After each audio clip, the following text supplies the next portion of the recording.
I hate this little lapel mic because it just doesn't work, and there are folk who have the hearing aid devices, and so I kind of need to be near a microphone, so I'm so excited. Mark has been working very hard for the past couple of weeks getting our AV stuff together, as you can tell, which is wonderful.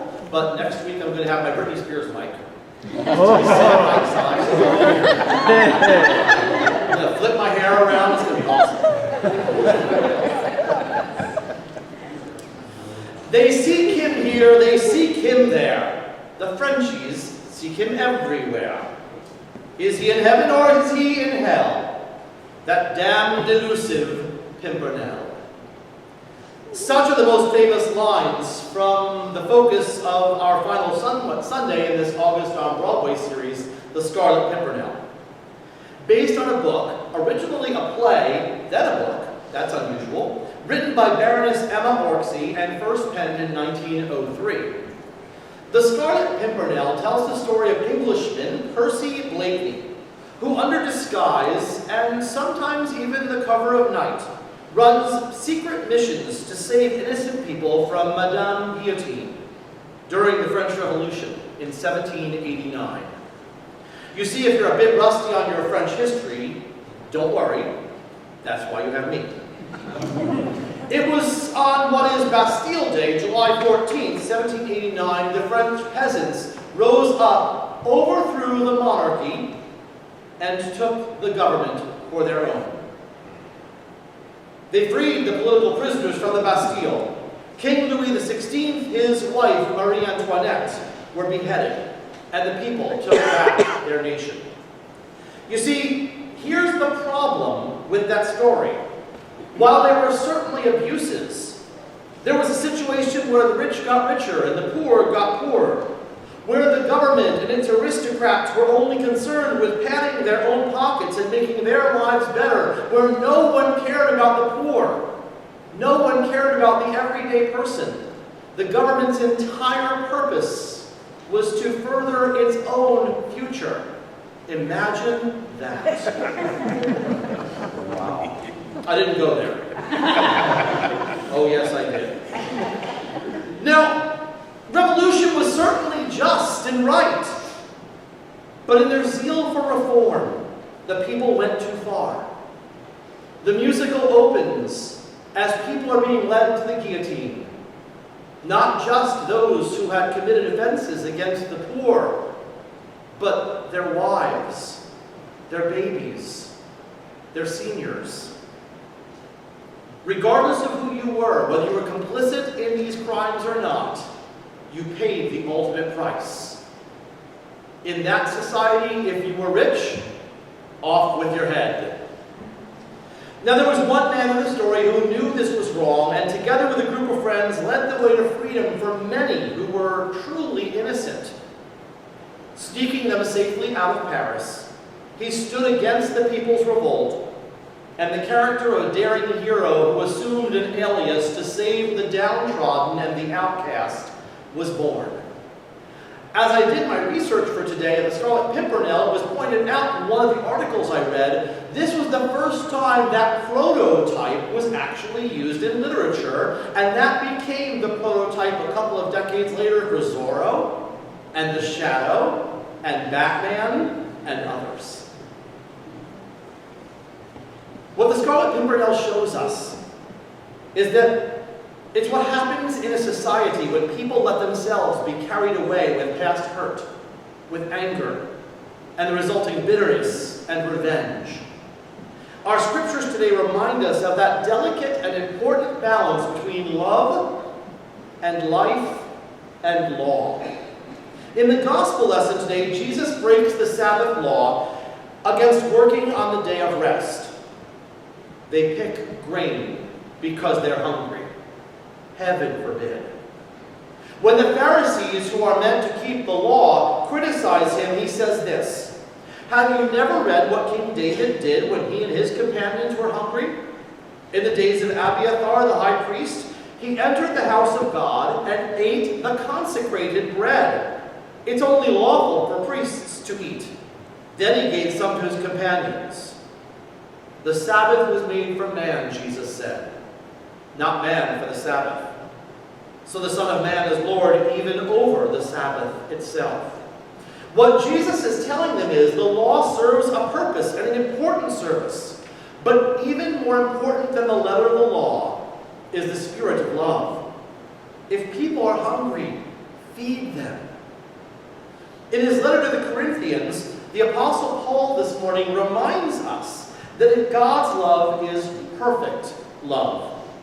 He further states that his love is not always clear to us. There was a time we acted and thought and spoke, Paul says, like children.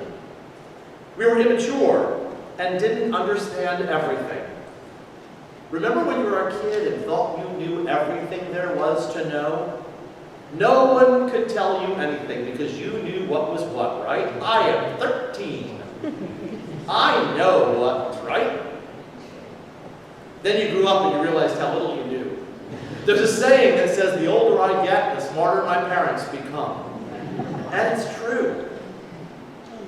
With wisdom, with age comes wisdom and experience, a new perspective on life. But what if it doesn't? What if it's not the way things are? What if we never learned the lesson about love? What if we become so focused on keeping the law, even to its absurd degree, that we forget the importance of the highest moral principle, which is love? The Scarlet Pimpernel reminds us, it is our spiritual lesson today, that sometimes we can get stuck in our own blurred vision. We forget the importance of love, and we stay stuck in anger, bitterness, and the need for revenge, and evening the score.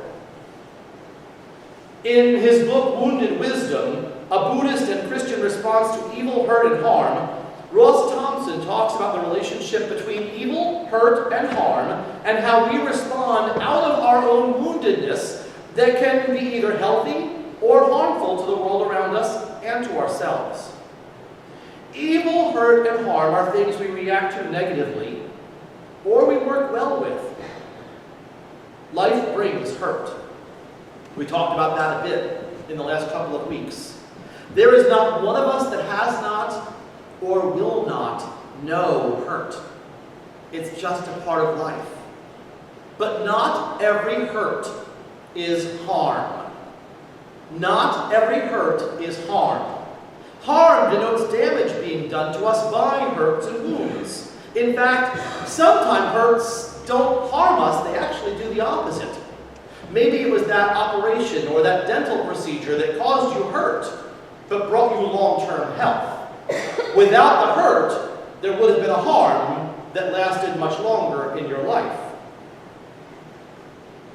A recovering addict will tell you that the hurt associated with cravings and withdrawals, the emotional hurt of getting someone's life back together, the difficulty of attending meetings, rethinking past behaviors, and reevaluating relationships that may or may not be healthy can hurt.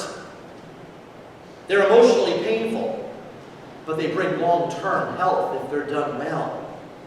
They don't bring harm. Now, I can, through my own exaggeration, my own self-absorption, make everything about me. But in reality, not every hurt becomes harm unless I just plain want it to. Not every hurt becomes harmful unless I just want it to. And sometimes, let's be honest, we just want it to.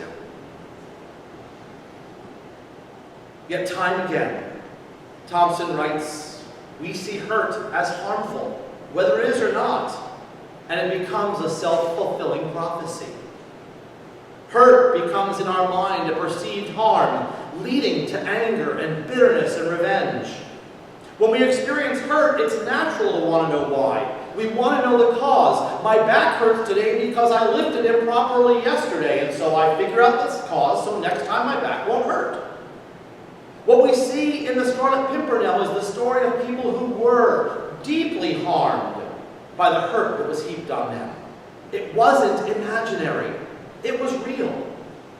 Their lives were ruined. No one could blame them for how they felt.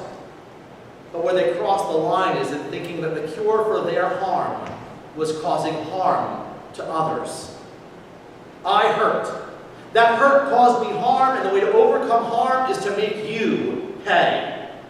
To cause harm in some tangible way in exchange for the harm you caused me. But you see, that's faulty thinking. Jesus was very clear. Harm is not like algebra. You see, in algebra, you can have a 6 in one side of the equation and a 6 on the other side of the equation. You can cancel them out, right? And they undo each other. That's not how harm works. That's algebra. If I cause you harm and you cause me harm, it doesn't cancel the other harm out, right? I'm not a math person. I apologize if I've caused any of you harm by my bad math analogy. My causing you harm because you caused me harm doesn't resolve my harm. The initial hurt still happened, didn't it? The resulting harm was still caused, wasn't it? My returning your hurt and harm does nothing to erase the initial action. It just elongates and deepens the negative emotions I already have. The old saying really is true. An eye for an eye leaves the whole world blind. We have this false notion that somebody's got to pay. Really? Does somebody always have to pay for what happened? Does vengeance and retribution really do anything to erase hurt and harm? It may feel good in the moment, but the reality is no, it really doesn't. The only thing hate breeds is more hate. The only thing that overcomes hate is love. That's the message our scriptures point us to today. We want someone to blame. We don't get it at first. We're hurt. We're angry. We want to punish someone because we feel the way we feel. But their suffering does not mean that you're going to be healed. It just means that now you're both suffering. The true way to healing, the scriptures remind us, the true way to wholeness, the Pimpernel teaches us, is through love. Not romantic love, not gushy friendship love, but deep, abiding love of Christ, and that love we call compassion. Have you heard the story of Maria Goretti? If you live in Hagerstown, you know her name. It's the name of the Catholic high school. I told you the story of Maria Goretti a couple of years ago, I believe, but it bears repeating, so pretend I'm not repeating myself. Maria was a young Italian girl in the early 20th century. Maria's father was a farmer who had many farmhands, and one day one of the farmhands entered the home, found young teenage Maria, and tried to assault her. Maria resisted being raped, and she was killed. The man went to jail for her murder. While in jail, he says Maria appeared to him in a dream, extended her forgiveness, and told him about the love of Jesus and the second chance she wanted him to have with his life. She offered him peace. When he awoke, true story, he got out of prison, did his time, changed his life, and became a priest and served his God. It was a few days later, in 1950, that Maria Goretti was canonized in Rome by Pope Paul VI. There at her canonization sat her mother next to a priest who had served time in jail for murdering her. Maria's family could have lived in that anger. They could have spent those decades plotting and scheming and hating. No one would have blamed them, would they? But how could anything have brought them more healing than this? Now, I'm not saying that when people hurt us, we should give them a pass. I'm not saying we shouldn't have healthy boundaries or that we shouldn't protect ourselves. And I'm not saying that people who cause harm and hurt shouldn't have consequences to their behavior. But I'm also not saying that people who cause... What I am saying is that the very human desire for vengeance and for retribution does not bring us healing. It may meet our immediate need for anger, It may make us feel good to watch them suffer. But in the long run, it just brings more pain. In fact, it magnifies the pain. Making other people hurt doesn't ever make you feel better in a way that brings you real, lasting emotional healing. It just means there's more suffering for everyone.